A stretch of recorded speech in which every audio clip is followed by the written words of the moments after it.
আজি মাকো লৈ আহিলা নেকি লগত? অঁ খুৰা, আজি মাকো লৈ আহিলোঁ। মাক লৈ আহিলোঁ মানে আজি আপোনালোকৰ ঘৰলৈ আমি এটা বিশেষ দৰকাৰতহে আহিছোঁ। বিশেষ দৰকাৰ?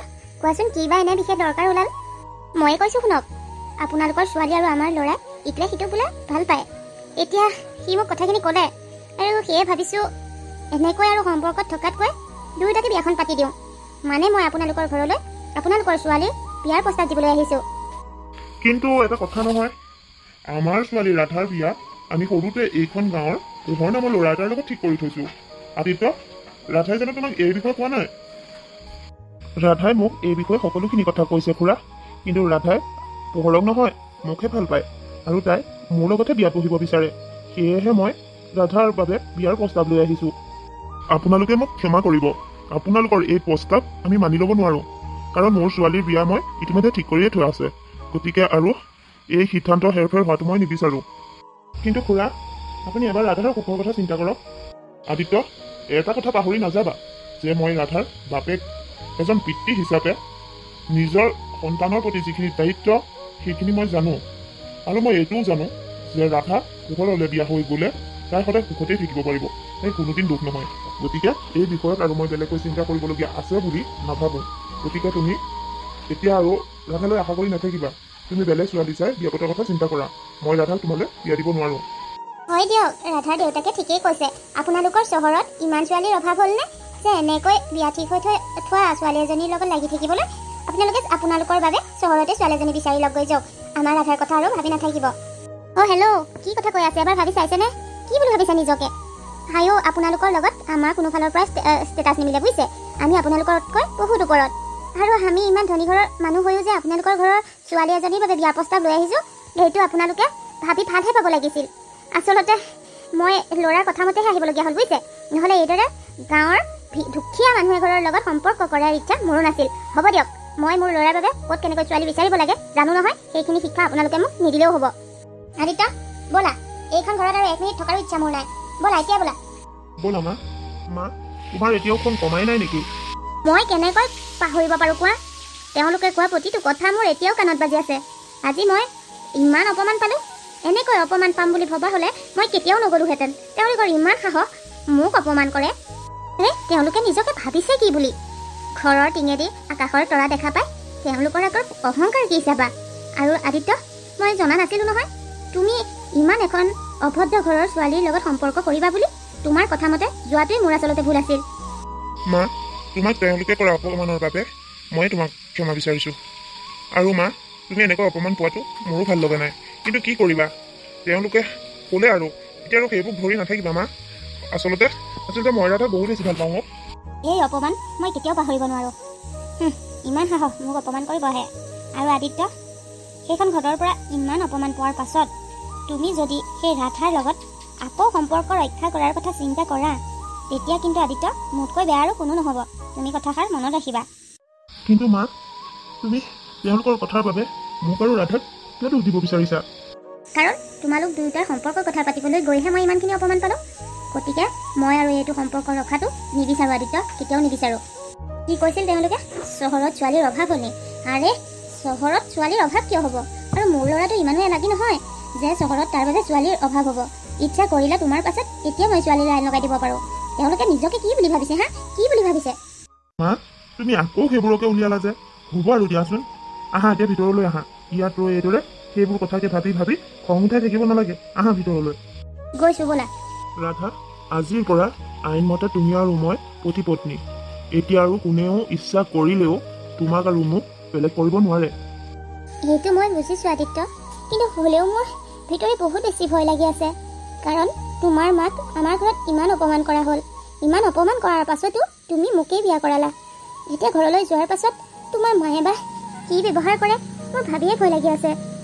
মই বুজি পাইছোঁ তোমাৰ চিন্তাৰ কথা, কিন্তু ৰাধা, ইমানো বেছি চিন্তা নকৰিবা। আচলতে মই তোমাক বহুত বেছি ভাল পাওঁ, কোনো কাৰণতে মই তোমাক হেৰুৱাব বিচৰা নাছিলোঁ। সেইবাবেহে মাক তোমালোকৰ ঘৰলৈ লৈ গৈছিলোঁ। কিন্তু তোমালোকৰ মা দেউতাই যে মাক এনেকৈ ব্যৱহাৰ কৰিব মই ভবাই নাছিলোঁ জানা।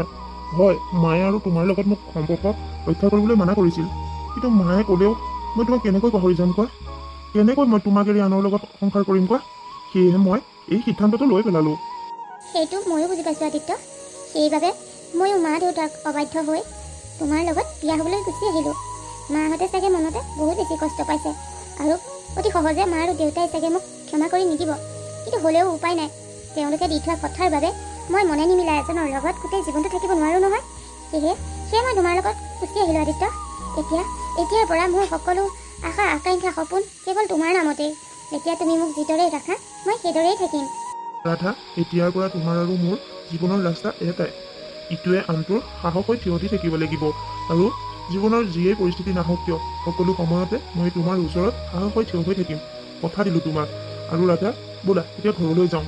ঘৰলৈ গ'লেহে ঘৰত কি পৰিস্থিতি হয় গম পাব পাৰিম। আৰু মায়ে যদি কিবা কয় তুমি আকৌ বেয়া নাপাবা। লাহে লাহে মাক মই সন্মান কৰাব পাৰিম, কিন্তু অকণমান সময় লাগিব। হ'ব দিয়া, তুমি মোৰ লগত থাকিলে মই 1000 বাধাকো নেওচি যাব পাৰিম। ব'লা তেতিয়াহ'লে। আদিত্য, মোৰ কিন্তু বৰ ভয় লাগিছে। এতিয়া তোমালোকৰ মায়ে বা কি কয়? ৰ'বাচোন, চিন্তা নকৰিবা, মই আছোঁ নহয়। মাক মাতি ল'ব দিয়া। মা, অ' মা, মা। অ' আদিত্য, আহা ভিতৰলৈ সোমাই আহা আকৌ। কিয় ইমানকৈ চিঞৰিছা আজি? তুমি ওলাই আহাচোন। আদিত্য, তোমাৰ লগত এয়া কোন? কিয় মা, তুমি চিনি পোৱা নাই নেকি? এয়া ৰাধা আকৌ। আৰু ৰাধা আৰু মই আজি আইনমতে বিবাহপাশত আবদ্ধ হ'লোঁ। এতিয়াৰ পৰা ৰাধা মোৰ পত্নী আৰু তোমাৰ বোৱাৰী। ৱাহ আদিত্য, ৱাহ। তোমালোকৰ দৰে সন্তান সৰুৰ পৰা তুলি তালি মাক বাপেকে এইবাবেই ডাঙৰ কৰেনে যে মাক দেউতাকৰ সুখ দুখৰ কথা চিন্তা নকৰি নিজৰ খুচিমতে যিকোনো সিদ্ধান্ত লৈ ল'ব পাৰা? আৰোহী, এইফালে আহাচোন। চোৱাহি দাদাই কি কৰি আহিছে। মা, ভণ্টিও আছেহি নেকি ঘৰত? মা কোৱাচোন। আৰু দাদা, তোমাৰ লগত এয়া কোন হ'ব আৰু আৰোহী? তোমাৰ ককাইৰাই বিয়া কৰি আনিছে। আৰু কাক বিয়া কৰাইছে জানা? যাৰ ঘৰত তোমাৰ মাক অপমান কৰা হৈছিল সেইখন ঘৰৰে ছোৱালীজনীক তোমাৰ দাদাই বিয়া কৰাই আনিছে। এইখন ঘৰলৈ বোৱাৰী কৰি আনিছে। কিন্তু আদিত্য, মই তোমাক কৈ থলোঁ, মই ৰাধাক কোনোদিন মোৰ নিজৰ বোৱাৰী হিচাপে মানি ল'ব নোৱাৰোঁ। কিন্তু মা, তুমি মানি ল'লেও নল'লেও ৰাধা এতিয়া এইখন ঘৰৰ বোৱাৰী। বিয়া কৰাই আনিছাহে মাত্ৰ, এতিয়াই দাদা তুমি মাৰ বিপক্ষে কথা ক'বলৈ আৰম্ভ কৰিলাই নে? মাৰ বিৰোধী হ'বলৈ আৰম্ভ হ'লাই? ৱাহ দাদা, ৱাহ। তুমি এইটো কিয় কৰিলা দাদা? মাক আজিলৈকে আমিয়ে টানমা দেখা দি পোৱা নাই।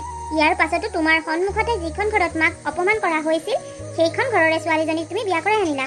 ৱাহ দাদা, তোমাক কিন্তু মানিছোঁ দেই। ৰ'বাচোন আৰোহী, কিয় ইমান খং খাইছা? হয়, মাক ৰাধাহঁতৰ ঘৰত অপমান কৰা হৈছিল, কিন্তু তাত ৰাধাৰ কি দুখ কোৱা? ৰাধাক মই বহুত বেছি ভাল পাওঁ আৰু ৰাধায়ো মোক ভাল পায়। আমি এজনে আনজনক এৰি থকাৰ কথা ভাবিবই নোৱাৰোঁ। আৰু ৰাধাৰ মাক দেউতাকে কৰা দুখৰ বাবে ৰাধাক কিয় শাস্তি দিম কোৱা?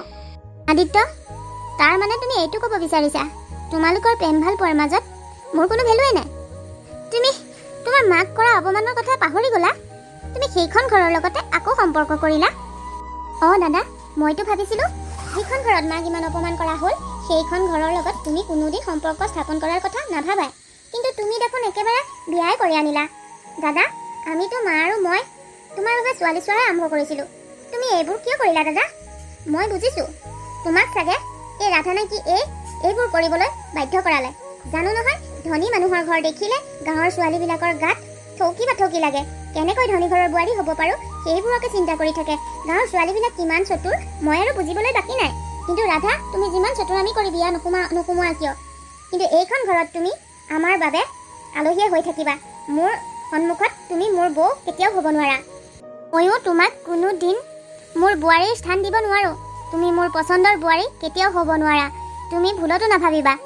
এইখন ঘৰলৈ তোমাক আদিত্যই আনিছে, গতিকে তুমি আদিত্যৰ লগতে থাকিবা। আমাৰ লগত হলি কৰিবলৈ চেষ্টাও নকৰিবা তুমি। আৰোহী, মা, তোমালোকে মিছাতেই ৰাধাক বেয়া পাইছা। ৰাধাক তোমালোকে ভুল বুজিছা। ৰাধাই এইবোৰ কৰিবলৈ কেতিয়াও কোৱা নাছিল। মইহে ৰাধাক বাধ্য কৰাইছিলোঁ মোৰ এই সিদ্ধান্তটো মানি ল'বলৈ। ৰাধাই মোক কোনো জোৰ দিয়া নাছিল। মা, তোমালোকে ৰাধাক মিছাতে এনেকৈ গালি গালাজ নকৰিবা। হ'ব আৰু আদিত্য, আৰু বেছি একো ক'ব নালাগে। যি বুজিব লগা আছে মই অলৰেডি বুজিলোৱেই। তুমি যদি মোক নিজৰ মা বুলি ভাবিলাহেঁতেন তেতিয়াহ'লে ৰাধাতকৈ আগত তুমি মোক কৰা অপমানখিনি মনত পেলালা হয়। কিন্তু তুমিতো সেয়া নকৰিলাই। হ'ব দিয়া, তুমি সুখতেই থাকা।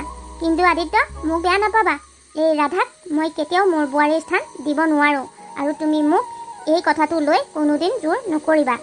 আৰু ৰাধা, তুমি যিমানৰ মানুহ সিমানত থাকিবা। জানো নহয় গাঁৱলীয়া মানুহবোৰ কেনেকুৱা পৰিৱেশত থাকে। এইখন ঘৰত পাখি লগাই উৰিবলৈ চেষ্টা নকৰিবা, বুজিলা? আৰু মোৰ পৰা যে যিমান পাৰা দূৰতে থাকিবা দেই। এইবিলাক গাঁৱলীয়া মানুহবিলাক মোৰ একেবাৰে ভাল নালাগে। মই যে এইবিলাকৰ ওচৰত থাকিব একেবাৰে বেয়া পাওঁ। তোমালোকে এইদৰে আমাক কথাকে শুনাই থাকিবা নে ভিতৰলৈ যাবলৈ দিবা? আৰু যদিহে ভিতৰলৈ যাবলৈ দিবলৈ ইচ্ছা নাই তেতিয়াহ'লে স্পষ্টভাৱে কৈ দিয়া, আমি ওলাই যাম এইখন ঘৰৰ পৰা আৰু কোনোদিন উভতি নাহোঁ। আদিত্য, তুমি মোক নিজৰ মা বুলি আদৰ সন্মান নকৰিলেও মই তোমাক পুত্ৰ হিচাপে বহুত বেছি ভাল পাওঁ। গতিকে মই নিবিচাৰোঁ তুমি মোৰ বুকুৰ পৰা আঁতৰ হৈ বেলেগকৈ থকাটো। মই কষ্টত থাকিলেও তুমি কষ্টত থকাটো নিবিচাৰোঁ। গতিকে থাকা, তুমি এইখন ঘৰতে থাকা।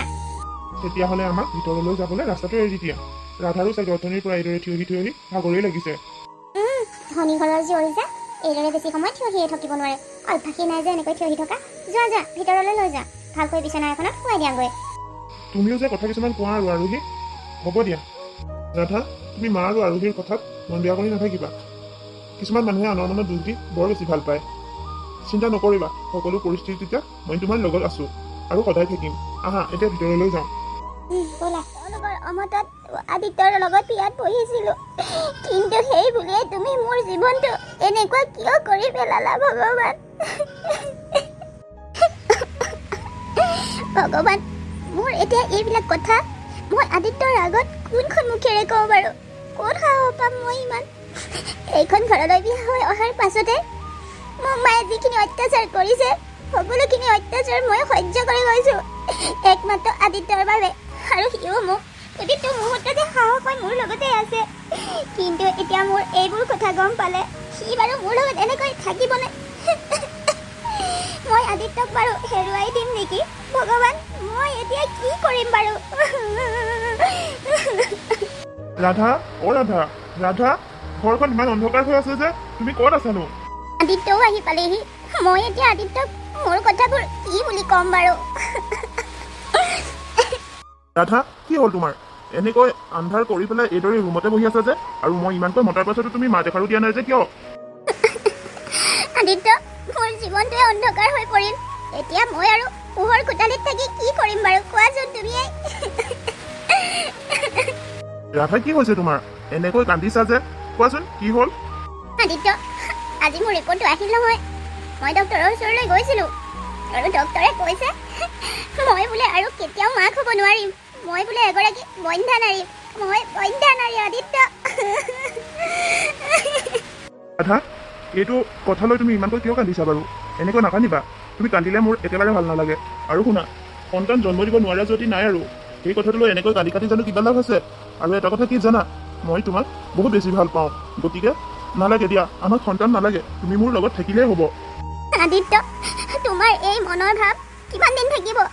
মই জানো সময়ৰ লগে লগে তুমিও সন্তানৰ অভাৱ অনুভৱ কৰিবলৈ ল'বা আৰু তেতিয়া তুমি মোৰ পৰা আঁতৰি গুচি যাবা আদিত্য।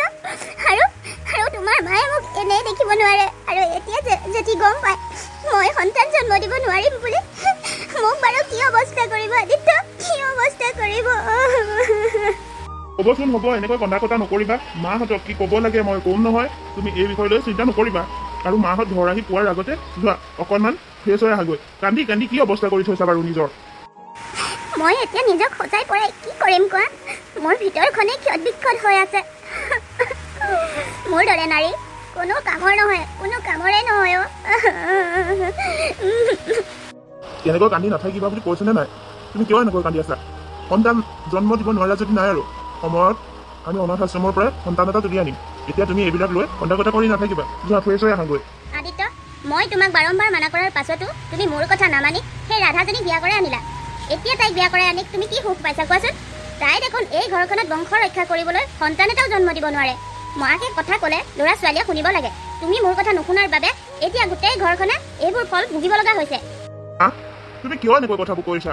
হয়, ৰাধাই সন্তান জন্ম দিব নোৱাৰে, তাই সন্তান জন্ম দিব পৰা ক্ষমতা নাই, কিন্তু সেইটো জানো তাইৰ দুখ?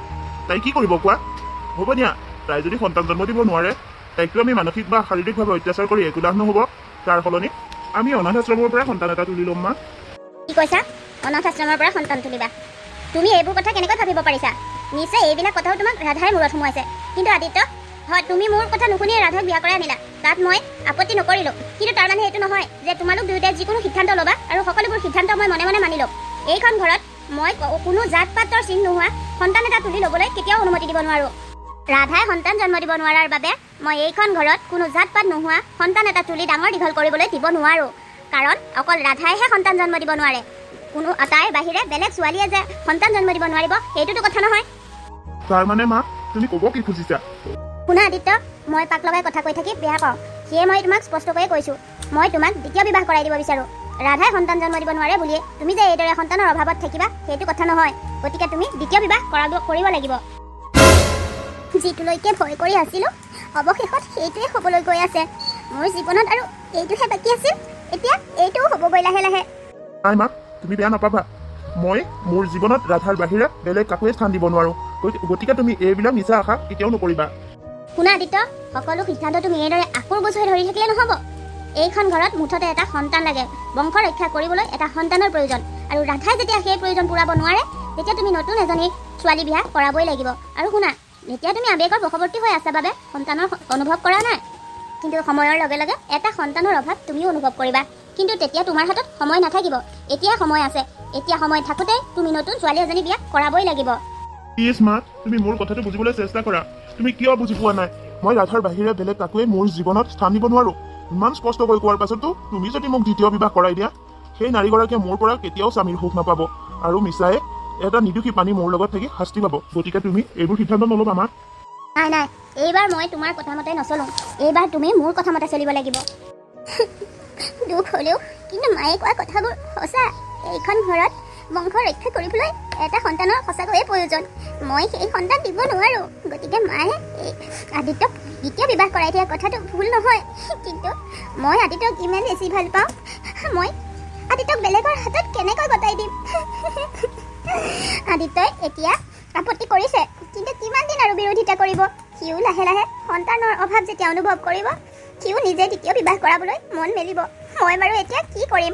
মোক কিবা এটা উপায় দিয়া ভগৱান, কিবা এটা উপায় দিয়া।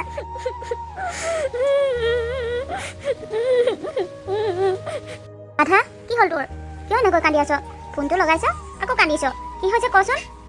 মা, অ' মা, মই বৰ বিপদত পৰিছোঁ। মই কোনো উপায় বিচাৰি পোৱা নাই। তুমি মোক কিবা এটা উপায় দিয়া মা, কিবা এটা উপায় দিয়া। উপায়? কি হ'ল কচোন তই? মা, তুমিতো মোৰ বিষয়ে সকলো জানাই। মই তোমাক ফোনত মোৰ কথা সকলোবোৰ কৈছোঁৱে।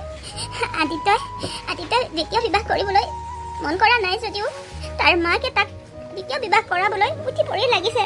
আৰু মই জানো এদিন মাকৰ এই সিদ্ধান্ত সি মানি ল'বলৈ বাধ্য হ'ব। কিন্তু মা, সি যদি পুনৰ বিয়া কৰায় তাৰ জীৱনত মোৰ কি মূল্য থাকিব কোৱাচোন? আৰু তাই সি পুনৰ বিয়া কৰালে সি চাগে মোক আৰু এইখন ঘৰত নাৰাখিবই। তেতিয়া মা, মোৰ কি অৱস্থা হ'ব কোৱাচোন? ৰাধা, তোকতো মই প্ৰথমেই এইষাৰ কথা কৈছিলোঁ, কিন্তু তেতিয়া তই মোক বেয়া পাইছিলি। কিন্তু মই জানিছিলোঁ এইটোৱে শেষত হ'বগৈ, সেয়ে তোক মই কথাষাৰ কৈছিলোঁ। আৰু এতিয়াও তোক মই সেই একেটা কথাই ক'ম। কিন্তু তাতো এটা কথা, মাকে আদিত্যলৈ নিজে পচন্দ কৰি অনা ছোৱালী বিয়া কৰাই দিয়াতকৈ তই যদি নিজে এজনী দুখীয়া ঘৰৰ ছোৱালী চাই তাৰ জীৱনলৈ আনি দিয়, তেতিয়া হয়তো দুখীয়া ঘৰৰ ছোৱালীজনীয়ে তোৰ কথা মতে উঠা বহা কৰিব। আৰু আদিত্য মনতো তই সদায় আগৰ দৰেই থাকিব পাৰিবি। মা, মই ইমান ভাল পোৱা মানুহ এজন আনৰ হাতত কেনেকৈ নিজে গতাই দিম?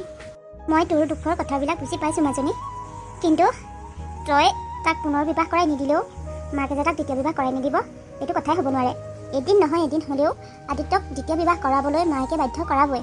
গতিকে মাকে নিজৰ পচন্দৰ ছোৱালী আনি দিয়াৰ আগতে তই যদি দুখীয়া ঘৰৰ ছোৱালী এজনী চাই তাক বিয়া কৰাই দিয়, তেতিয়াই তোৰ বাবে ভাল হ'ব। ইয়াতকৈ আৰু বেলেগ উপায় একো নাই অ'। হয় মা, অপ্ৰিয় হ'লেও তুমি সঁচা কথাই কৈছা। ইয়াৰ বাহিৰে মোৰো একো উপায়েই নাই। গতিকে মই মনে মনে দুখীয়া ঘৰৰ ছোৱালী এজনী সন্ধান আৰম্ভ কৰি দিওঁ। যেতিয়াই দুখীয়া ঘৰৰ ছোৱালী এজনী সন্ধান পাম, তেতিয়া মই আদিত্যৰ বাবে দ্বিতীয় বিবাহ কৰাই দিম। হ'ব দিয়া, ৰাখোঁ এতিয়া। হ'ব ৰাখ, কিন্তু এইবিলাক চিন্তা চৰ্চা কৰি নোখোৱা নোখোৱাকৈ দেহাটো কষ্ট নিদিবি আকৌ। খোৱা লোৱাবোৰ সময়মতে কৰি থাকিবি। হ'ব মা। কি হ'ল ৰাধা, তুমি মোক কিবা দৰকাৰী কথা ক'বলৈ আছে বুলি কৈছিলা নহয়? কোৱাচোন, কিনো দৰকাৰী কথা আছে? আদিত্য, তুমি বাৰু মোক এতিয়াও আগৰ দৰে ভাল পোৱা নে? মোৰ ভাল পোৱাত তোমাৰ কিবা সন্দেহ আছে নেকি ৰাধা? মই তোমাক এতিয়াও আগৰ দৰেই ভাল পাওঁ। আদিত্য, তুমি যে মোক আগৰ দৰেই ভাল পোৱা তাৰ প্ৰমাণ দিব পাৰিবা মোক? নিশ্চয় পাৰিম। কোৱা, কি প্ৰমাণ দিব লাগে তোমাক? আদিত্য, তুমি যদি মোক এতিয়াও আগৰ দৰে ভাল পোৱা, তেতিয়াহ'লে আমাৰ ভাল পোৱাৰ স্বাৰ্থত তুমি দ্বিতীয় বিবাহ কৰাব লাগিব। কোৱা, তুমি পাৰিবানে দ্বিতীয় বিবাহ কৰাব? ৰাধা, তুমি কি কৈ আছা এইবোৰ? তুমি নিজে ভাবি চাইছানে? নিজে ভাল পোৱা মানুহজন তুমি কোনটো সতেৰে আনৰ হাতত গতাই দিব বিচাৰিছা? এইবোৰ কি কথা কৈছা তুমি? আদিত্য, মই একো ভুল কোৱা নাই। সেইদিনা তোমাক মায়ে কৈ থকা কথাকেইটা মই শুনিছোঁ। আৰু পিছত মই চিন্তা কৰি পালোগৈ মই একো ভুল কোৱা নাই। সঁচাকৈ এইখন ঘৰত বংশ ৰক্ষা কৰিবলৈ এটা সন্তানৰ খুব প্ৰয়োজন, কাৰণ এইখন ঘৰৰ তুমি একমাত্ৰ ল'ৰা সন্তান। গতিকে তুমি পুনৰ বিবাহ নকৰিলে এইখন ঘৰৰ বংশ ৰক্ষা কেতিয়াও নহয়। আৰু শুনা, তুমি দ্বিতীয় বিবাহ কৰাব লাগিব হয়, কিন্তু মায়ে পচন্দ কৰি দিয়া ছোৱালী তুমি বিয়া কৰাব নোৱাৰা। মই তোমাৰ বাবে ছোৱালী পচন্দ কৰিম, আৰু মই পচন্দ কৰা ছোৱালীজনীহে তুমি বিয়া কৰাব লাগিব। নাজানো আৰু কি ভূতে লম্ভিছে তোমাৰ গাত, কি ইচ্ছা কৰি তুমি মোক আনৰ হাতত গতাই দিব বিচাৰিছা মই একো বুজি পোৱা নাই। কিন্তু মই তোমাক যেতিয়া কথা দিলোঁ তুমি কোৱা কথা ৰাখিম বা তোমাক ভাল পোৱা প্ৰমাণ কৰি দেখাম বুলি, তেতিয়া মইতো কথা ৰাখিবই লাগিব। কৰা, তুমি যি ভাল দেখা তাকেই কৰা। বহুত বহুত ধন্যবাদ আদিত্য, তুমি যে মোৰ কথাটো ৰাখিলা। কিন্তু এটা কথা আকৌ, তুমি মই পচন্দ কৰি দিয়া ছোৱালীকহে বিয়া কৰাব লাগিব। হ'ব, মই বাৰু তুমি পচন্দ কৰি দিয়া ছোৱালীকে বিয়া কৰাম। এতিয়া এইবিলাকে আলোচনা কৰি থাকিবা নে ভিতৰলৈ যাবা? ব'লা ভিতৰলৈ যাওঁ, ৰাতি বহুত সময় হ'ল নহয়, শুবলৈ মন যোৱা নাই নেকি তোমাৰ? কথাবোৰ আলোচনা কৰি থাকোঁতে সময়নো কিমান হ'ল অনুমানেই কৰা নাছিলোঁ। সঁচাকৈ ৰাতি বহুত সময় হ'ল, ব'লা ব'লা ভিতৰলৈ যাওঁ। কোনোদিন আমাৰ ঘৰলৈ আহি নোপোৱা মানুহ আজি আমাৰ ঘৰলৈ আহিলে যে। ৰাধা, আজিনো কি মন গ'ল তোমাৰ আমাৰ ঘৰলৈ আহিবলৈ? খুৰী, মই আপোনাৰ ওচৰলৈ এটা বিশেষ দৰকাৰত আহিছোঁ। মই আগতেই জানিছিলোঁ তুমি আমাৰ ঘৰলৈ বিনা দৰকাৰত নাহা বুলি। কোৱাচোন এতিয়া কিনো দৰকাৰত আহিব লগা হ'ল আজি? মানে খুৰী, আমাৰ মায়ে মই কৈ থকা শুনিছোঁ আপুনি বোলে ছোৱালী তোৱালী বিয়াৰ বাবে সন্ধান কৰি দিয়ে। মোকো আপুনি এটা সহায় কৰি দিব পাৰিবনে? আমাৰ আদিত্যৰ বাবে মই দ্বিতীয় বিবাহ কৰাব বিচাৰিছোঁ। তাৰ বাবে আপুনি ভাল ছোৱালী এজনী চাই দিব পাৰিবনে? কি আচৰিত, তুমি নিজে নিজৰ স্বামীৰ বাবে দ্বিতীয় বিবাহ কৰাবলৈ ছোৱালী বিচাৰি আহিছা? খুৰী, ইয়াৰ বাহিৰে জানো মোৰ হাতত কিবা অপশ্যন আছে? আপুনি নিজেই কওকচোন। ময়ো অনুভৱ কৰিছোঁ এইখন ঘৰত এটা সন্তানৰ কিমান প্ৰয়োজন। সেয়ে মই মোৰ কথা চিন্তা নকৰি ঘৰখনৰ স্বাৰ্থতে মই আদিত্যৰ বাবে দ্বিতীয় বিবাহ কৰাব বিচাৰিছোঁ। কিন্তু খুৰী, এটা কথা, মই আদিত্যলৈ বৰ ধনী ঘৰৰ ছোৱালী আপোনাক চাই দিবলৈ কোৱা নাই। যিমান পাৰে দুখীয়া ঘৰৰ ছোৱালী এজনী আপুনি আদিত্যৰ বাবে ঠিক কৰি দিয়কচোন। সেই ছোৱালীজনী যাতে মোৰ কথা মতে উঠা বহা কৰিব পাৰে। তুমি দুখীয়া ঘৰৰ ছোৱালী বিচাৰিছা যদি ৰাধা, আমাৰ ঘৰত কাম কৰা ছোৱালীজনীকে দেখোন তুমি তোমালোকৰ আদিত্যৰ বাবে বিয়া কৰাই নিব পাৰা। কিন্তু খুৰী, আপোনাৰ ঘৰত কাম কৰা ছোৱালীজনী মই কেনেকৈ বিয়া কৰাই লৈ যাম? তাই দেখিবলৈ ইমান ধুনীয়া, এদিন নহয় এদিন আদিত্যই তাইৰ ৰূপত মুগ্ধ হৈ মোক পাহৰি যাব। নাই খুৰী, মই ইমান ধুনীয়া ছোৱালী এজনী আদিত্যৰ বাবে বিয়া কৰাই নিব নোৱাৰোঁ। শুনাচোন ৰাধা, হয় আমাৰ ঘৰত কাম কৰা পাহি দেখিবলৈ বহুত ধুনীয়া, কিন্তু ৰূপটো থাকিলে হ'ব জানো? তাইৰ মূৰত মা মছলা বোলা বস্তুটো একোৱেই নাই, একেবাৰে মূৰ্খ ছোৱালী আৰু বহুত বেছি অকৰা। তুমি তাইক কথা মতেই চলাব পাৰিবা, আৰু তুমি তাইতকৈ আৰু উপযুক্ত ছোৱালী নোপোৱা। তাইয়ে তোমালোকৰ আদিত্যৰ বাবে ভাল হ'ব। পাহি যদি সঁচাকৈ মূৰ্খ বা তাইক যদি মই মোৰ কথা মতে চলাব পাৰোঁ তেতিয়াহ'লে কোনো আপত্তি নাই, মই বিয়াৰ কথা চিন্তাই কৰিব পাৰোঁ। আৰু যিমান পাৰা সোনকালে তুমি বিয়াখন পাতি দিয়া। খুৰী, বিয়াখনৰ কথা আলোচনা কৰিবলৈতো পাহিৰ মাক দেউতাকৰ ওচৰলৈ যাব লাগিব।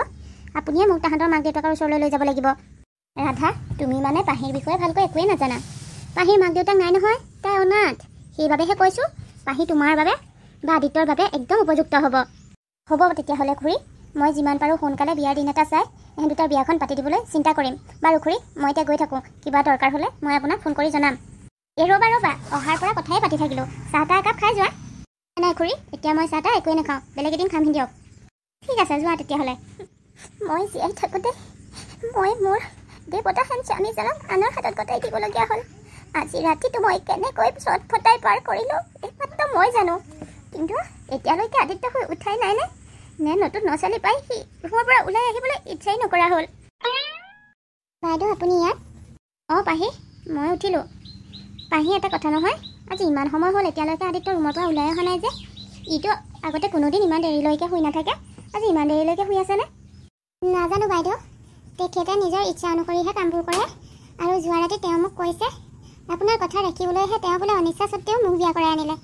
এতিয়া মই বোলে তেওঁৰ ওচৰত কোনোদিন পত্নীৰ অধিকাৰ নাপাওঁ, মোক তেওঁৰ পৰা আঁতৰতে থাকিবলৈ কৈছে। সেয়েহে তেওঁ শুই থকাৰ বাবে মই তেওঁক মাতি দিবলৈ সাহসেই কৰিব নোৱাৰিলোঁ। কি আদিত্যই এইবোৰ কথা কৈছে? কিন্তু কিয় সি এনেকুৱা কৰিছে নাজানো। কিন্তু বাইদেউ, তেওঁ যদি ইমানেই ইচ্ছা নাছিল দ্বিতীয় বিবাহ কৰাবলৈ, আপুনি কিয় ইমান জোৰ জবজ কৰিলে? আপুনি মিছাতে মোৰ জীৱনটো এনেই কিয় ধ্বংস কৰি পেলালে? ক'বাচোন, ইমান অধৈৰ্য নহ'বা, সময়ৰ লগে লগে সকলো ঠিক হৈ যাব।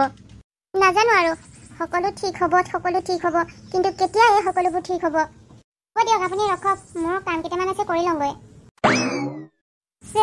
আদিত্যই যদি পাহিৰ লগত এনেকুৱা কৰিছে তেতিয়াহ'লে কথাটো একেবাৰে ভাল হোৱা নাই। মই এই বিষয়ে মাৰ লগতে কথা আলোচনা কৰিব লাগিব। মায়েহে আদিত্যক বুজাব পাৰিব। যাওঁচোন, মাৰ ৰুমলৈকে এপাক যাওঁ। মা, তোমাক মানিছোঁ কিন্তু দেই, তুমি ইমান বুদ্ধিয়ক বুলি মই ভবাই নাছিলোঁ। একে চাটতে সাপো মাৰিলা, কিন্তু লাঠিও ভাগিব নিদিলা সঁচাকৈ দেই তুমি ইমান টেঙৰ আৰু সি তুমি মোক কি বুলি ভাবিছা কোনোবাই মোক ঘৰত ইমান অপমান কৰিব তাৰ পাছত মই কি হাত সাৱটি বহি থাকিম মই মোৰ অপমানৰ প্ৰতিশোধ ভালকৈয়ে ল'লোঁ বেচেৰীয়ে আজিও নাজানিলে তাইক যে মই টেবলেট খুৱাই খুৱাই মাৰ খোৱাৰ ক্ষমতাৰ পৰা বঞ্চিত কৰি পেলালোঁ আৰু এটা ইণ্টাৰেষ্টিং কথা কি জানা নাই তাই আদিত্যক চকু মুদি বিশ্বাস কৰি আছে তাই ভবাই নাই বেচেৰীজনী আদিত্যই যে তাইক মোক কৰা অপমানৰ বাবে প্ৰতিশোধ ল'বলৈকে বিয়া কৰাই আনিছিল তাই গমেই নাপায় আৰু এটা কি কথা জানা নাই তাই পচন্দ কৰি অনা ছোৱালীজনী ভাবিছে মই চিনিয়ে নাপাওঁ কিন্তু তাই যিজনী মানুহৰ লগত কথা পাতিছিল সেই মানুহজনীক পইচা লগ খুৱাই মই মোৰ পচন্দৰ ছোৱালীজনীকে দুখীয়া ঘৰৰ ছোৱালী বুলি দেখুৱাই যে আদিত্যৰ বাবে বিয়া কৰাই আনিলোঁ বেচেৰীয়ে পাত্তাই নাপালে যিয়ে নহওক মা এতিয়াহে মোৰ বৌজনী পচন্দ হৈছে দেখাই শুনাই আৰু তাইৰ ঘৰখন আমাৰ ঘৰখনৰ লগত ধুনীয়াকৈ ষ্টেণ্ডাৰ্ড মিলে তুমি যি কৰিলা ভালেই কৰিলা দিয়া সেইবোৰ মই কি শুনিছোঁ এওঁলোকে মোৰ লগত ইমান এটা ডাঙৰ ষড়যন্ত্ৰ কৰিলে অথচ মই একো বুজিয়ে নাপালোঁ আৰু আদিত্য তাক মই ইমান চকু মুদি বিশ্বাস কৰাৰ পাছত সি মোৰ বিশ্বাসৰ লগত এনেকৈ খেল খেলিলে সি মোক জীৱনটোৱে ধ্বংস কৰি পেলালে আৰু মা নিজে এগৰাকী নাৰী হৈ আন এগৰাকী নাৰীৰ ভগৱানে দিয়া ক্ষমতাটোৰ পৰাও বঞ্চিত কৰিলে আপোনালোকক ভগৱানে কেতিয়াও ক্ষমা নকৰে মই আদিত্যৰ ওচৰলৈ এতিয়াই যাম সি মোক সকলো প্ৰশ্নৰ উত্তৰ দিবই লাগিব কিয় সি মোক এনেকুৱা কৰিলে কিয় মোৰ বিশ্বাসৰ লগত সি খেল খেলিলে ক'ত পালে সি মোৰ বিশ্বাসৰ লগত খেল খেলিবলৈ অধিকাৰ সি মোক আজি সকলো প্ৰশ্নৰ উত্তৰ দিব লাগিব কি যে কোৱা আৰু তুমি আদিত্য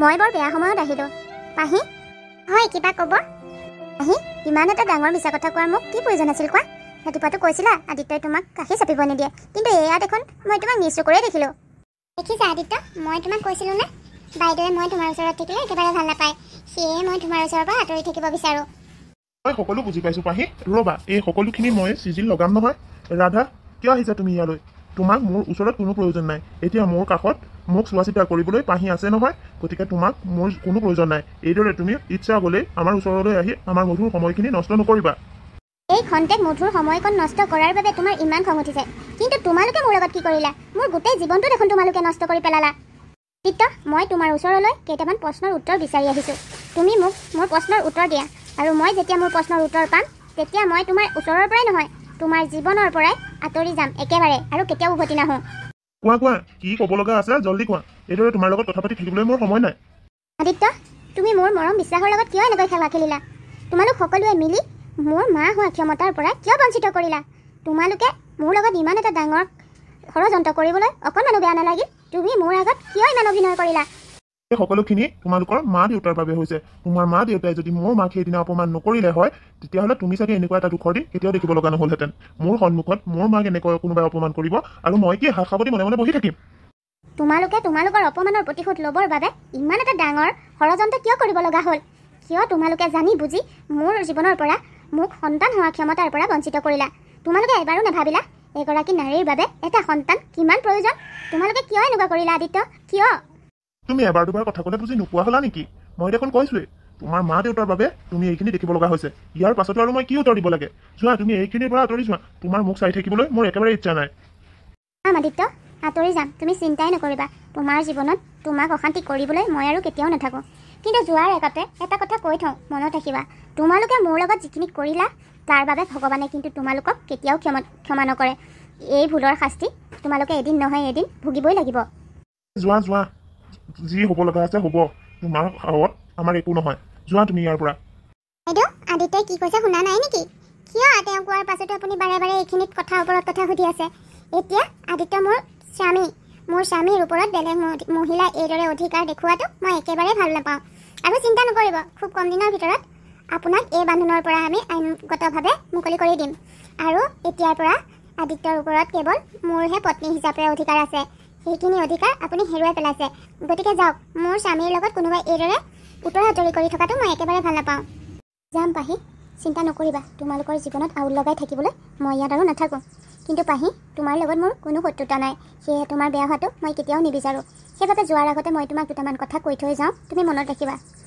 তেওঁলোকক অতি বেছি বিশ্বাস কৰি মোৰ দৰে ভুল নকৰিবা আজি মোৰ লগত যিখিনি ষড়যন্ত্ৰ কৰিছে কালিলৈ তোমাৰ লগত যে নকৰিব তাৰ কোনো মানে নাই এওঁলোক একোটা বিষাক্ত সাপ গতিকে এই সাপবোৰৰ পৰা নিজকে অলপ বচাই ৰাখিবা হ'ব বাইদেউ আপোনাৰ মন্তব্যৰ বাবে ধন্যবাদ নিজৰে জীৱনটোৰ বিশৃংখল হৈ আছে, গতিকে আপুনি নিজৰ জীৱনটোকে শৃংখলা লগোৱাৰ কথা চিন্তা কৰক। মোৰ জীৱনটোৰ কথা চিন্তা কৰিবলৈ মই আছোৱেই নহয়। যাওক, আপুনি আপোনাৰ নিজৰ ৰাস্তা বাছি লওকগৈ। হ'ব দিয়া, আহোঁ মই। তোমালোক ভালে থাকিবা। ৰাধা, তই শিক্ষা ভালকৈয়ে পা। মা দেউতাৰ কথাবোৰ নুশুনি নিজেই নিজৰ সিদ্ধান্ত লৈছিলি নহয়, এতিয়া তাৰ শিক্ষা ভালকৈয়ে পাইছ। তোৰ দৰে জীৱন এইদৰে হ'ব লাগে। যাওঁ, এইখন ঘৰত মই আৰু 1 ছেকেণ্ডো নাথাকোঁ। ইমান ষড়যন্ত্ৰ কৰিব পাৰে, নিজৰ আপোন বুলি ভবা মানুহজনে মোৰ লগত ইমান এটা ডাঙৰ ষড়যন্ত্ৰ কৰিব বুলি মই সপোনতো ভবা নাছিলোঁ। মই আৰু এইখন ঘৰলৈ কেতিয়াও উভতি নাহোঁ। যাওঁ, ক'ৰবাত থাকিবৰ বাবে ঠিকনা এটা বিচাৰি যাওঁ। মাজনী, তই এইটো কিমান এনেকৈ অনাথ আশ্ৰমত থাকিবি? তই ইমান অনাথ নহয় দে। তোৰ মা বাপেৰ এতিয়াও জীয়াই আছে। তোৰ বাপেৰে হৈ যোৱা কথাবোৰ ধৰি থকা নাই, তোক ঘৰলৈ মাতিছে। হ'ব আৰু তই এইদৰে অনাথৰ দৰে অনাথ আশ্ৰমত থাকিব নালাগে। ব'ল, তই মোৰ লগত ঘৰলৈ ব'ল। কিন্তু মা, মই দেউতাৰ সন্মুখামুখি হ'বলৈ সাহসেই গোটাব পৰা নাই। কোনখন মুখেৰে মই দেউতাৰ সন্মুখলৈ যাম, তুমিয়ে কোৱাচোন। হ'ব আৰু দে, কিবা এটা হ'ব লগা আছিল, হৈ গ'ল। এতিয়া আৰু সেইবোৰ ভাবি কিবা লাভ আছে জানো? মা, মই যাম বাৰু ঘৰলৈ, কিন্তু যোৱাৰ আগতে তুমি মোক এটা কথা কোৱাচোন। পোহৰ এতিয়া ক'ত আছে? আৰু পোহৰে বিয়া কৰালানে? সম্পূৰ্ণ 3 বছৰৰ পাছত তই আজি পোহৰৰ কথা সুধিছ। মাজনী, পোহৰ তই সেই আগতে এৰি থৈ অহা পোহৰ হৈ থকা নাই। এতিয়া সি এজন প্ৰতিষ্ঠিত ব্যৱসায়ী। তই সেই এৰি থৈ অহা অশৃংখল পোহৰ নহয়। তই এতিয়া তাক দেখিলে চিনিবই নোৱাৰিবি। আচলতে কি জান, তই যেতিয়া তাক এৰি আহিছিলি, সি ভালকৈ উপলব্ধি কৰিলে যে তাৰ শিক্ষা কম হোৱাৰ বাবে বা সি অশৃংখল বাবে তই তাক এৰি আহিলি। আৰু তেতিয়াৰ পৰাই সি নিজেই দিনে ৰাতিয়ে কষ্ট কৰি এটা কোম্পানী গঢ়ি তুলিলে আৰু গাঁৱতে এখন স্কুলো আৰম্ভ কৰিলে। সেই স্কুলত তাৰ দৰে অশিক্ষিত ল'ৰাবোৰে শিক্ষা ল'বৰ বাবে সুবিধা কৰি তুলিলে। আৰু এতিয়া সি এইখন চহৰতে থাকে। এইখন চহৰৰ সি এজন ভাল নামী দামী ব্যৱসায়ী। কিন্তু সি জীৱনত কোনো দিন তোৰ বাহিৰে বেলেগ ছোৱালীক স্থান নিদিলে। আজিও সি বিয়া নকৰোৱাকৈয়ে আছে। মই ঠিকেই অনুমান কৰিছিলোঁ মা। আজি অনাথ আশ্ৰমলৈ এজন মানুহ আহিছিল আৰু গেটত থকা চকীদাৰজনৰ হাতত এই পাৱেলযোৰ দি থৈ গৈছে। এই পাৱেলযোৰ দেখিয়ে মই চিনি পাইছিলোঁ। এই পাৱেলযোৰ দিয়া মানুহ আন কোনো হ'ব নোৱাৰে, সেইজন পোহৰেই হ'ব। কাৰণ এইযোৰ পায়েল মই গাভৰু হৈ থাকোঁতেই এদিন পোহৰে মোক দিছিল আৰু মই খং কৰি তাক উভতাই দিছিলোঁ। সি আজিও এই পায়েলযোৰ তাৰ লগতেই ৰাখিছে আৰু আজি সি মোক পায়েলযোৰ আকৌ দিব আহিছিল। মা, মই এবাৰ পোহৰক লগ কৰিব বিচাৰোঁ। পোহৰ ক'ত থাকে তুমি মোক ঠিকনাটো দিবানে? পোহৰে তোক বহুত বেছি ভাল পাইছিল, সেয়ে আজিও পোহৰে তোক পাহৰিবই পৰা নাই। তই যদি তাক লগ পাব বিচাৰ, ওলাবি, ময়ে তাৰ ওচৰলৈ তোক লৈ যাম। মা, তুমি মোক কেৱল ঠিকনাটো দিলেই হ'ব। পোহৰক মই এবাৰ অকলে লগ কৰিব বিচাৰোঁ। ঠিক আছে বাৰু, তই যদি তাক অকলে লগ কৰিব বিচাৰ, মই আপত্তি নকৰোঁ। এতিয়া ব'ল, কাপোৰ কানি সামৰ, মোৰ লগত ঘৰলৈ যাওঁ। বাপেৰ চাগে ৰখি আছে। ৰ'বা মা, মই তেতিয়া বস্তু বাহানিখিনি সামৰি লওঁ। আপুনি অলপ বহকচোন বাইদেউ, মই ছাৰক বাৰু মাতি দিমগৈ। ঠিক আছে, যাওক, অকণমান সোনকালে মাতিছোঁ বুলি ক'ব। হ'ব বাৰু। আৰে ৰাধা। অঁ, মই। কি হ'ল পোহৰ, মোক ইয়াত দেখি তুমি বেয়া পাইছা নেকি? বেয়া পোৱা নাই, মই জানিছিলোঁৱে তুমি এদিন নহয় এদিন মোৰ ওচৰলৈ আহিবাই। চোৱা ৰাধা, এতিয়া মই তুমি সেই বেয়া পোৱা উশৃংখল পোহৰটো হৈ থকা নাই। মই তোমাৰ বাবে নিজকে সলনি কৰি পেলালোঁ। পোহৰ, তোমাৰ বিষয়ে মায়ে মোক সকলোখিনি কৈছে। পোহৰ, তোমাক কৰা ব্যৱহাৰৰ বাবে আজি মই লজ্জিত। তোমাৰ লগত সেইখিনি কৰাৰ বাবে হয়তো আজি মোৰ লগত জীৱনে এইদৰে খেল খেলিলে। যাক নিজতকৈ বেছি বিশ্বাস কৰিছিলোঁ, তেখেতেই মোৰ বিশ্বাসৰ লগত এনেকৈ খেল খেলিলে। সেইবাবে মই তোমাৰ ওচৰত ক্ষমা বিচাৰি আহিছোঁ। পাৰিলে তুমি মোক ক্ষমা কৰি দিবা পোহৰ। ক্ষমা? ৰাধা, যাক নিজতকৈ বেছি ভাল পায় তাক জানো বেয়া পাব পাৰি? মই তোমাক বেয়া পোৱা নাই আৰু কিয় ক্ষমা কৰি দিব লাগে কোৱাচোন? মোৰ মনত আগতে যিজনী ৰাধা আছিলা তুমি, এতিয়াও তুমি মোৰ বাবে সেইজনী ৰাধাই। আচলতে কি জানা, মইতো তোমাক কৈছিলোঁ ৰাধা কেৱল কৃষ্ণৰ বাবেহে। সেয়ে হয়তো ভগৱানে তোমাক আকৌ এবাৰ সুবিধা দিছে। গতিকে এইবাৰ এইটো সুবিধা তুমি যাবলৈ নিদিবা ৰাধা। তুমি ক'ব কি বিচাৰিছা পোহৰ, মই বুজি পোৱা নাই। মই কি আৰু ক'ব বিচাৰিম ৰাধা, আজিও মই তোমাৰ বাবেই ৰৈ আছোঁ। গতিকে তুমি মোৰ জীৱনলৈ উভতি আহা ৰাধা, উভতি আহা। নাই নাই পোহৰ, এইবিলাক তুমি কি কৈছা? এইটো কেতিয়াও সম্ভৱ হ'ব নোৱাৰে। তুমিতো ভালকৈ জানা মই এগৰাকী ডিভৰ্চী নাৰী, তাতে মোৰ সন্তান জন্ম দিব পৰা ক্ষমতাও নাই। এতিয়া আৰু মই তোমাৰ জীৱনলৈ আহি তোমাৰ জীৱনটো অন্ধকাৰেৰে ভৰাই পেলাব নোৱাৰোঁ। ইমান স্বাৰ্থপৰ মই নহয়, তুমি এইটো আৰু কেতিয়াও নাভাবিবা পোহৰ। মই সকলোখিনি জানিয়েই এইবিলাক কৈছোঁ। আচলতে মোৰ কপালত চাগে মোৰ সুখেই নাছিল জানা। সেয়ে ভগৱানে দ্বিতীয়বাৰ সুবিধা দিয়াৰ পাছতো তুমি সেই সুবিধা ল'ব বিচৰা নাই। ৰাধা, তোমাক মই আকৌ এবাৰ কৈছোঁ, ভালকৈ কথাবোৰ এবাৰ ভাবি চাবাচোন। নাই নাই, এইটো ভাবিবলগীয়া কথাই নহয়। মই তোমাৰ ওচৰত ক্ষমা বিচাৰিহে আহিছিলোঁ, তাৰ বাহিৰে মই একো আশাত অহা নাই। হ'ব দিয়া, মই গৈ থাকোঁ। ৰাধা, আজিহে মোৰ মনটো ভাল লাগিছে। ইমান বছৰে মই তোমাৰ অপেক্ষাতে এনেকৈ ৰৈ আছিলোঁ। অৱশেষত মোৰ ৰাধাজনী মোৰ কাষলৈ আহিলে। কিন্তু পোহৰ, মইহে আজি সুখেই কৰিম নে দুখেই কৰিম একো ভাবি পোৱা নাই। আজি মোৰ নিজকে বহুত স্বাৰ্থপৰ যেন লাগিছে, কাৰণ মই মোৰ বিষয়ে সকলোখিনি জনাৰ পাছতো তোমাৰ জীৱনলৈ আহিলোঁ। এতিয়া মোৰ লগতে তোমাৰ জীৱনটোও মই অন্ধকাৰ কৰি পেলাম। ৰাধা, কিয় তুমি একেটা কথাকে লৈ চিন্তা কৰি আছা? তোমাকচোন মই কৈছোৱেই, তোমাৰ এইটো জন্মগত নহয়, হঠাৎ হোৱা এটা ঘটনা। আৰু এই বিষয়ে মই ডক্টৰৰ লগত পৰামৰ্শ কৰিছোঁ। তেখেতলোকে কৈছে তোমাৰ এইটো ভাল হ'ব, তুমি মাক হ'ব পাৰিবা। গতিকে তুমি চিন্তা নকৰিবা, ভাল ডক্টৰৰ পৰামৰ্শ কৰি মই তোমাক সুস্থ কৰি তুলিম। তুমি এদিন নহয় এদিন মাক হ'ব পাৰিবাই। যদি চিকিৎসা কৰাৰ পাছতো মই মাক হ'ব নোৱাৰোঁ, তেতিয়া পোহৰ কি হ'ব? ৰাধা, তেতিয়াও একো নহয়। মই এই যে ডক্টৰৰ লগত পৰামৰ্শ কৰিছোঁ, এইবিলাক সকলো তোমাৰ মনৰ সন্তুষ্টিৰ বাবে। মোৰ মনৰ সন্তুষ্টিৰ বাবে নহয়। মোৰ জীৱনত কেৱল ৰাধাৰহে অভাৱ আছিল, আৰু এতিয়া সেই অভাৱ দূৰ হ'ল। এতিয়া মই বহুত সুখী। ভগৱানে কৰিলে মোৰ সন্তান হ'ব, আৰু যদি সন্তান নহয়ও তেতিয়া মই দুখ কৰিবলগীয়া কিবা আছে বুলি নাভাবোঁ। সঁচাকৈ পোহৰ, তোমাক এৰি মই বৰ ডাঙৰ ভুল কৰিছিলোঁ। মোৰ ভুল মই এতিয়াহে বুজি পাইছোঁ। পাৰিলে তুমি মোক ক্ষমা কৰি দিবা। ৰাধা, আজি অন্ততঃ সেই কথাবোৰ মনত পেলাই ইমান মধুৰ সময়খিনি নষ্ট নকৰিবা। হোৱাটো হৈ গ'ল, আৰু সেইবোৰ ময়ো ভাবি থকা নাই, আৰু তুমিও ভাবি নাথাকিবা। আজিৰ পৰা আমাৰ এটা নতুন জীৱন আৰম্ভ হ'ব। গতিকে আহিবলগীয়া জীৱনটোৰ কথা চিন্তা কৰা। হ'ব বাৰু পোহৰ। বাইদেউ, মোৰ ৱাইফৰ কি হৈছে সোনকালে কওকচোন। তাইক মই এইটো অৱস্থাত চাই থাকিব নোৱাৰোঁ। কি হৈছে সোনকালে কওক, আৰু কি ট্ৰিটমেণ্ট কৰিব লাগে কৰক। টকা পইচাৰ বাবে চিন্তা নকৰিব। যিমান টকা লাগে তাতকৈ মই দুগুণ পইচা দিম আপোনাক। ৰ'ব মিষ্টাৰ, ইমান খৰধৰ নকৰিবচোন। আপোনাৰ ৱাইফৰ ডাঙৰ একো হোৱা নাই। মোৰ ভাল লাগিছে জানে, আপোনাৰ ৱাইফৰ প্ৰতি থকা মৰম চেনেহ দেখি। আজিৰ যুগত আপোনাৰ দৰে হাজবেণ্ড এজন পোৱাটো ভাগ্যৰ কথা। আৰু আপোনাৰ ৱাইফৰ যিটো হৈছে সেইটো শুনিলে আপুনি ভালহে পাব। আপোনাৰ ৱাইফ মাক হ'ব ওলাইছে, আৰু আপুনি দেউতাক। কি? আপুনি এইটো কি খবৰ শুনালে? আপুনি মোৰ লগত ধেমালি কৰা নাইতো? নাই মিষ্টাৰ, মই ধেমালি কৰা নাই। মই সঁচাকৈয়ে কৈছোঁ, আপোনাৰ ৱাইফ প্ৰেগনেণ্ট। আৰু এতিয়া আৰু আপোনাৰ তেওঁৰ প্ৰতি থকা মৰম ভাল পোৱা দেখি মই চাগে আপোনাক তেওঁৰ যত্ন লোৱাৰ কথা নক'লেও হ'ব। By the way, congratulation mister. Thank you so' much বাইদেউ। সঁচাকৈ মই আজি বিৰাটেই সুখী। পোহৰ, তোমাক মই বিচাৰি ফুৰিছোঁ, তুমি ইয়াত আহি কি কৰিছা? মই কিবা এটা খাবলৈ বনাবলৈ আহিছিলোঁ। পিছে তুমিনো মোক কিয় বিচাৰিছিলা? কিবা দৰকাৰ হৈছিল নেকি? নাই, দৰকাৰ নাই। কিন্তু পোহৰ, মই থাকোঁতে তুমি আকৌ কিয় তোমাৰ বাবে বনাব লাগে? ৰ'বা, মই বনাই দিম। নাই ৰাধা, নালাগে। মই কিবা এটা খোৱা বস্তু বনালে একো মহাভাৰতখন ওলোটা নহয় নহয়। আৰু এতিয়াৰ পৰা তুমি সম্পূৰ্ণ ৰেষ্ট ল'ব লাগিব। মই অলপ দিন কামলৈ নাযাওঁ। তোমাৰ যেতিয়ালৈকে ঠিক নহয় তেতিয়ালৈকে মই ঘৰতে থাকিম। তোমাৰ কেয়াৰ ল'ব লাগিব নহয়। এইটো অৱস্থাৰে তোমাক ঘৰত অকলে এৰি কামলৈ গৈ ময়ো মন বহাব নোৱাৰোঁ।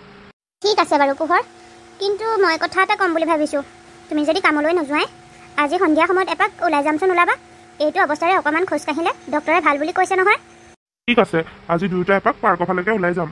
এক্সকিউজ মি, আপুনি আদিত্য নেকি বাৰু? হয়, মই আদিত্য। মোৰো আপোনাক চিনি পাওঁ লাগিছে। চিনি পাওঁ লাগিছে মানে? মই ৰাধা। কিয় ইমান সোনকালে মোক পাহৰি পেলালানে? ৰাধা তুমি?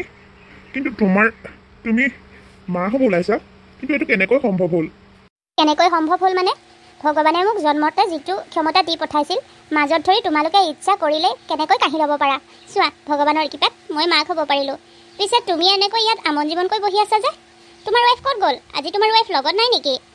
কিনো ক'ম আৰু মোৰ দুখৰ কাহিনী। তোমাৰ লগত কৰা অন্যায়ৰ প্ৰতিফল মই আজি হাতে হাতে ভোগ কৰি আছোঁ ৰাধা। তুমি গুচি অহাৰ এবছৰৰ পাছতো মোৰ ৱাইফ যেতিয়া মাক হ'ব নোৱাৰিলে, আমি দুয়ো এদিন ডক্টৰৰ ওচৰলৈ গ'লোঁ। আৰু ডক্টৰে সকলো পৰীক্ষা নিৰীক্ষা কৰাৰ পাছত ক'লে মই বোলে দেউতাক হ'ব নোৱাৰোঁ, দেউতাক হোৱাৰ ক্ষমতা মোৰ নাই। আৰু তেতিয়াৰ পৰাই ৱাইফে মোক মানুহ বুলি গণ্যই নকৰা হ'ল। কথাই কথাই মোক নপুংসক বুলি ইটিকিং কৰিবলৈ ধৰিলে। আৰু মায়ে এটা ডাঙৰ বেমাৰৰ লগত যুঁজি বিচনাতেই পৰি আছে। মাৰো পাপৰ সংখ্যা বহুত বেছি হ'ল। সেইবাবে মায়েও কৰ্মফল ভোগ কৰি আছে ৰাধা। হয় নেকি? তোমালোকৰ কথাবোৰ শুনি দুখেই লাগিছে পাই। তুমি দুখ নকৰিবা ৰাধা, তুমিতো ভালহে পাব লাগিছিল। তোমাৰ লগত যোনে ইমান অন্যায় অত্যাচাৰ কৰিলে তেওঁলোকে আজি শাস্তি পাইছে। ৰাধা, মই মোৰ কৰ্মৰ বাবে অনুতপ্ত। পাৰিলে মোক ক্ষমা কৰি দিবা। মই আৰু কি ক্ষমা কৰাৰ কথা আহিব পাৰে? তোমালোকে যি কৰ্ম কৰিলা তাৰ ফল ভগৱানে তোমালোকক দি আছে। বাকী মই আৰু এইবোৰ কথা ধৰি থকা নাই। যি হ'ব লগা আছিল হৈ গ'ল। অৱশ্যে মোৰ লগত যি ঘটি গ'ল তাৰ বাবে মোৰ ভালেই হ'ল। এতিয়া মোক নিজতকৈও বেছি ভাল পোৱা পোহৰক মোৰ জীৱনত পালোঁ। এতিয়া মই বিৰাটেই সুখী। হওক দিয়া, মোৰ যিয়েই নহওক, তুমি যে সুখত থাকিব পাৰিছা শুনি ভাল লাগিছে। পোহৰ, ৰাধা বহুত ভাল ছোৱালী। মই তাইৰ মূল্য বুজি নাপালোঁ। তুমি তাইক অৱহেলা নকৰিবা কেতিয়াও। হ'ব, আপোনাৰ পৰা অন্ততঃ এইখিনি শিক্ষা মই নল'লেও হ'ব। আপোনাতকৈ শিক্ষাগত অৰ্হতা মোৰ কম হ'ব পাৰে, কিন্তু মানৱীয়তা বুলি যে বস্তু এটা আছে সেইটো মই ভালকৈ বুজি পাওঁ, আৰু তাক কেনেকৈ পালন কৰিব লাগে মই সেইটোও জানো। ৰাধা, ব'লা ঘৰলৈ যাওঁ। ঘৰৰ পৰা ওলাই অহা বহুত সময় হ'ল নহয়, এতিয়া ইয়াতে ৰৈ এনেকৈ থাকিব নালাগে, ব'লা। ব'লা পোহৰ, ব'লা। ময়ো নিবিচাৰোঁ অতীতৰ কিছুমান কথাই মোক এইটো অৱস্থাত কিবা প্ৰভাৱ পেলোৱাটো। ব'লা।